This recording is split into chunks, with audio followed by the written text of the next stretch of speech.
When I first started making music, I remember getting like so many questions in my head about what's the right equipment to use, like what are the right EQ settings or the compressor settings, or, I wanted to reach out to other artists and be like, what kind of DAW do you use? I use Cubase, that's super old school.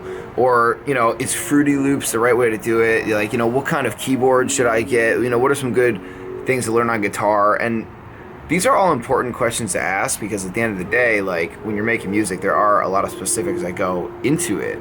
But I think when you're first starting off, and still to this day now, you need to realize that the equipment that you have is unique, just like the voice that you have and the inspiration that you have, right? So just because you don't have a certain type of keyboard, or just because you're using FL Studio and someone's using Cubase, or you're using Reason and someone's using like an 8-track recorder, doesn't mean that you suck. It doesn't mean that you're not going to be able to get the success that they get.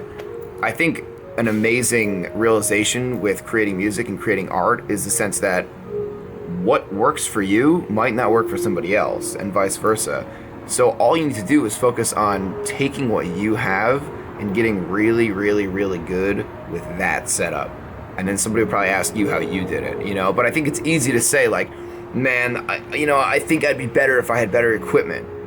I mean, I can see why people think that, but ultimately, too many options leads to nothing, in my opinion. Like, you could have a keyboard that has 500 amazing sounds, or 500 sounds in general, and maybe only 10 of them sound good. So you only use it, you're wasting so many times flipping through the banks and making decisions and things like that. So focus on creating rather than, doing the wrong thing, rather than saying to yourself, while you're creating, oh man, if only I had this sound or this sound. Just get comfortable using what you have, and then you'll get better and better. It'll train your ear, and then if you really feel like you need another sound, like maybe a guitar or like a good harp setting or another synth setting, then you can go run with it. But just focus on what you have and get good with that. So that's something that always helps me. I mean, I've been using Cubase forever.